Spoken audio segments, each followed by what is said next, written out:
सभी भक्तों को श्री शिवाय नमस्तुभ्यम हर हर महादेव। 7 दिन में से कल चतुर्थ दिवस है। चतुर्थ दिवस कैसे है? जो गुरुजी ने दिन बताए थे, पंचमी, अष्टमी, एकादशी, प्रदोष, पूर्णिमा, शिवरात्रि और अमावस्या। तो अब इसमें से पंचमी तिथि, अष्टमी तिथि जो कि जा चुकी है, अभी फिर से आएगी। 5 अगस्त को पंचमी तिथि है, 8 अगस्त को अष्टमी तिथि है। फिर उसके बाद में प्रदोष भी आएगी, शिवरात्रि भी आएगी और अमावस्या भी आएगी। तो यदि आप ये उपाय पंचमी से करते हुए आ रहे हैं तो आपको प्रदोष के दिन भी ये उपाय करना है, 5 दीपक वाला। या तो 7 दिन में से किसी भी एक दिन आप ये दीप प्रज्वलित कीजिए, या फिर 7 दिन कर सकते हैं। ये आपके ऊपर है कि आप 7 दिन दीपक जलाने जाएंगे या फिर घर पे दीप जलाएंगे, या फिर किसी एक दिन आप जलाना है, यह आपके ऊपर है। अब आपको दीप 5 लेने हैं, मिट्टी के दीप लेने हैं। यदि मिट्टी के दीप ना हो तो आप कोशिश कीजिए कि आटे के दीप बन जाए।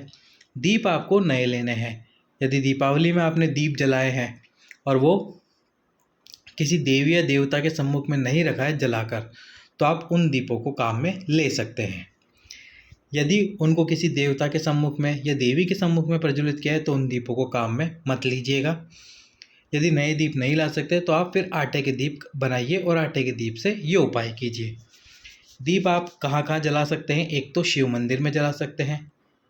जिस दिन, यदि मान लीजिए आपने पंचमी तिथि से उपाय प्रारंभ कर दिया है और आपने सोचा है कि 7 तिथियों को मैं ये दीप प्रज्वलित करूँगी या करूँगा, तो आप शिव मंदिर में यदि दीप प्रज्वलित करने गए हैं तो वहीं पर दीप प्रज्वलित करके आइए।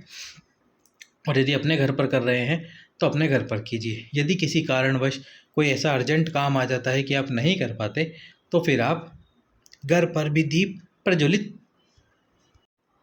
कर सकते हैं। अब आपको दीप शिव मंदिर में प्रज्वलित करने हैं।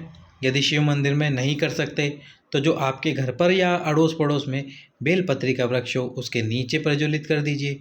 बेलपत्र का वृक्ष भी नहीं है तो तुलसी का क्यारा आपके पास में होगा, उसके पास में आपको दीप प्रज्वलित करना है। तुलसी के क्यारे के पास में, ना कि ये जो तुलसी का क्यारा है इसके अंदर आप दीपों को रख दें। गुरुजी हमेशा मना करते हैं कि क्यारे को तुलसी के अंदर नहीं रखना चाहिए, क्योंकि जो दीप प्रज्वलित होता है उस दीप के प्रज्वलित होने से, उसकी अग्नि से, गर्म हीट से तुलसी जी को नुकसान होता है। तो इस बात का विशेष ध्यान रखें कि आपको दीप जो प्रज्वलित करना है वो तुलसी के क्यारे के पास में करना है। दीप आपको 5 ही लेने हैं। एक दीपक के अंदर 5 बत्ती मत लगाना, उपाय असफल होगा। तो इसलिए आपको 5 दीप लेने हैं।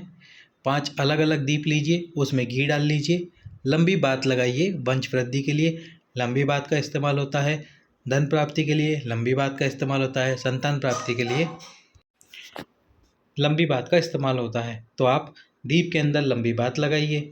पूरे मन से महादेव से कामना कीजिए दीप प्रज्वलित करते समय। जब पहला दीप प्रज्वलित करो तो भगवान से प्रार्थना करना, हे भोलेनाथ, हे महादेव, मेरे संतान इतने सालों से नहीं है, बहुत सारे उपाय कर लिया, सारे डॉक्टरों को दिखा चुका हूँ या दिखा चुकी हूँ। अगर पति अपनी पत्नी के लिए कर रहा है तो वह अपनी पत्नी के लिए प्रार्थना करे, दोनों के लिए प्रार्थना करे। पत्नी अपने लिए उपाय कर रही है, यानी कि संतान प्राप्ति के लिए उपाय कर रही है पत्नी, तो वह भी दोनों के लिए कामना करे कि हम दोनों को संतान की प्राप्ति कराइए महादेव।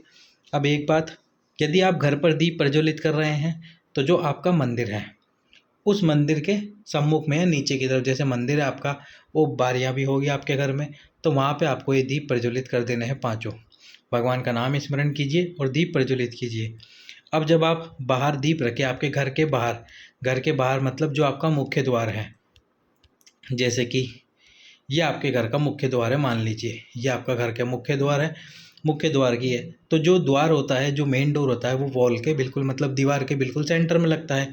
तो यदि आप अंदर की तरफ, जैसे ये आपका पूरा घर हो गया, तो अंदर की तरफ दीप जलाएंगे तो दीवार गेट के इस तरफ रखेंगे मेन डोर के, और यदि बाहर की तरफ जलाएंगे तो गेट के इस तरफ आपको 5 दीप रखने हैं।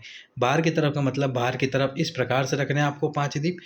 5 दीप प्रज्वलित कर दीजिए अपने मंदिर के वहाँ और उठाकर फिर उनको बाहर रख दीजिए।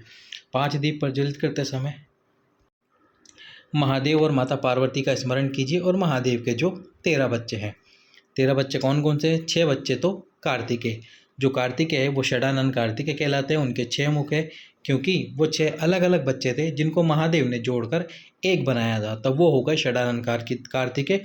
तो ये 6 हो गए।